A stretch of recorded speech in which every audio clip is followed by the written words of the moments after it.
now back to Joel. Joel, you're on. Yes, I'm enjoying this discussion. I think it's great. We have a couple more questions here for me. Firstly, let me approach it from a different angle. We're talking as conservatives about a government with spending out of control, with powers out of control, and the Tea Party and the conservative movement in general want a commander-in-chief who's going to get in there and reduce the size of government, reduce the cost of government. So wouldn't I want someone like Mitt Romney, if he's cut jobs the way you say he has, wouldn't I want someone like Mitt Romney to come in, based on his track record in that film, and go to government departments and say, okay, we're cutting this one, okay, we're cutting that one. Yes, due to the federal government, what Mitt did to KB Toys. Yes. Well, let me ask you, what evidence do you have from Mitt Romney that he would ever do such a thing? And how do you know? Where's the track record? It's your film. You said your film says he comes in and cuts jobs. Government is not a business. We can all agree on that. To make things financially solvent, and I'm thinking, well, maybe that's a good idea because we need to save more money for the federal government. Let's go cut some jobs in commerce and education and EPA and so on. But the only person who cut government as a percentage of gross domestic product is Newt Gingrich. How many jobs did Newt Gingrich create in the private sector? If you want to compare apples to apples, 11 million. As CEO I think Bill Clinton claimed those jobs, actually. Well, so you'll have to fight with him over. Well, since Bill Clinton, vetoed the balanced budget, I think 3 times, and vetoed welfare, I think it was probably Newt's idea, not Bill's. Let's get back to the film, Joel. But I think that was an interesting point. I got it. I have one. I guess someone may have asked this obliquely earlier, I think, but the question about the film that you saw it was out there. Was this film made specifically with the Republican primary in mind, or was it made with the general election in mind with the hope of selling it to whoever was running against Mitt Romney, obviously Barack Obama? Was the hope to sell it to a Democratic PAC that would use it against Romney? Is that how it was made? No. Jason Meath, who some of you know, is a Republican, and he's a conservative, and he's worked for the RNC. I mean, he's done his due diligence. Well, no, Jason Meath post on Breitbart, correct? Jason Killian. He is a big Hollywood contributor. I don't think Jason had any idea that he was going to sell it to the Democrats. No. And Barry Bennett, by the way, is a movement. Barry Bennett is a movement conservative. Now, I think there's some controversy today in the press, and I'd like to have your take on this. Is that this was initially started by the Perry Super PAC, but they either saw material that was in it and were uncomfortable, or they disavowed it, or they didn't want it. Barry was the producer, raised the money, but Jason Killian Meath also.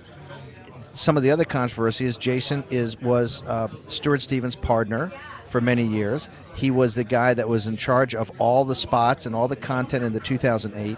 And how much of this is kind of inside baseball? I mean, how much of this is the? I think all of it. I mean,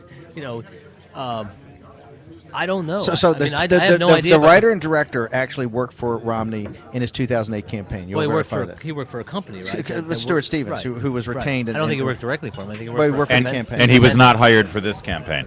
No. Now, are you concerned that this is really? Oh, go ahead, Joel. Well, I don't want to cut off this line of inquiry, but I guess it's just another question about the facts in the film that I don't ever think we got an answer to.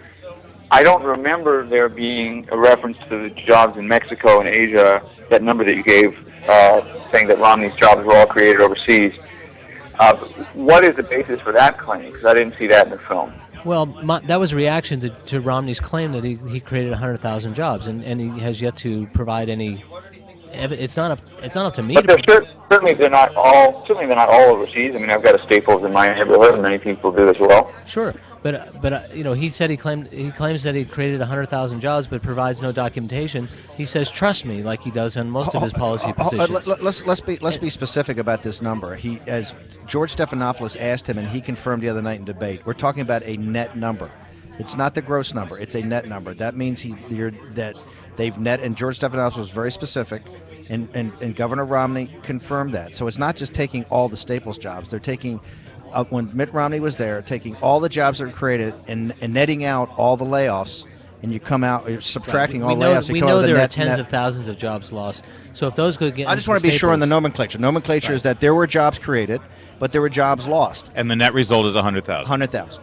And by the way, the controversy, I think, Rick, you said this, and I think what Joel's getting at, or people are asking, is that you've made the claim that this 100,000 net jobs are all jobs that, when you look at the net number, those are jobs created in Mexico and Asia. That is very controversial. I have no idea. Bain has the idea. Bain would have the idea. Mitt Romney have the idea. Show us where the numbers are. You make the allegation and then say Romney needs to prove you're wrong. No, he makes the allegation. Don't you need to prove you're right? He makes the allegation 100,000 jobs. I know jobs went overseas, so maybe he's counting overseas jobs. Maybe he's counting the Mexican jobs and the Southeast Asian jobs. We know the jobs went there.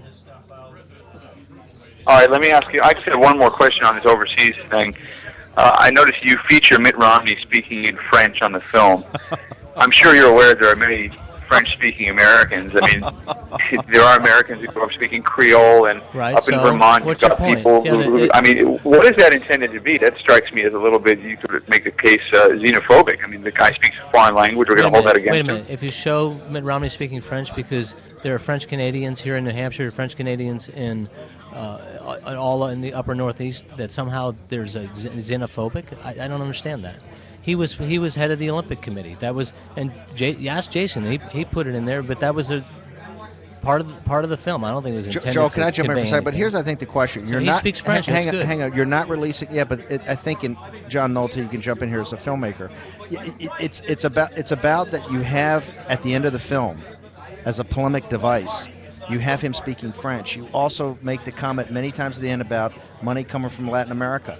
The question is, you're not releasing the film here in New Hampshire, right? Where there are you're releasing the film in South Carolina, and as a guy that comes from the South, is that it may come across to some as unseemly that you're playing on xenophobic or kind of that. And you know when I think people think that they ought to question themselves. That didn't occur to me.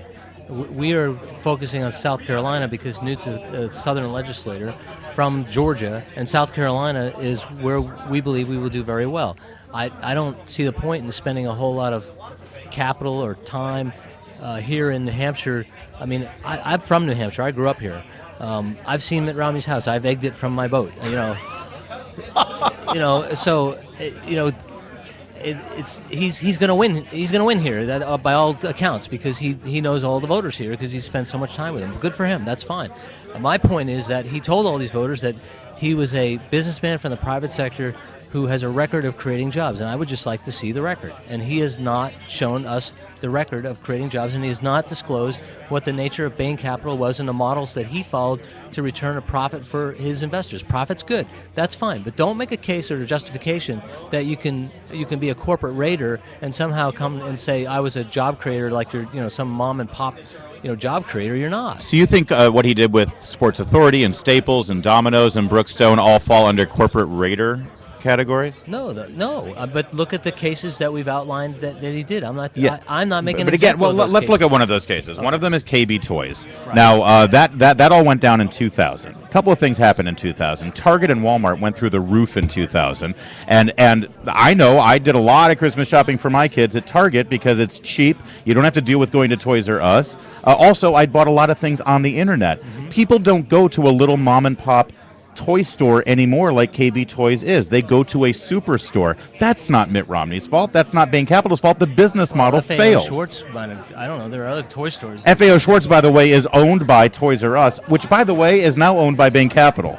Mm-hmm. So that's a success story. Think of all the employment in Toys R Us that Bain Capital is responsible for. And yes, KB Toys went under, but that's because nobody goes to stores like that anymore. Well, I think it was more because they loaded up KB Toys with debt and extracted all the assets from KB Toys, and ultimately they collapsed under the weight of debt by design. Well, but there was no debt involved with that company before Bain came in? I don't know if there was debt, but isn't it possible that KB Toys was already loaded with debt? Bain Capital came in and acquired the company, took on that debt, it's possible. Found it wasn't sustainable. I'd have to find out. Maybe you should before you release this film.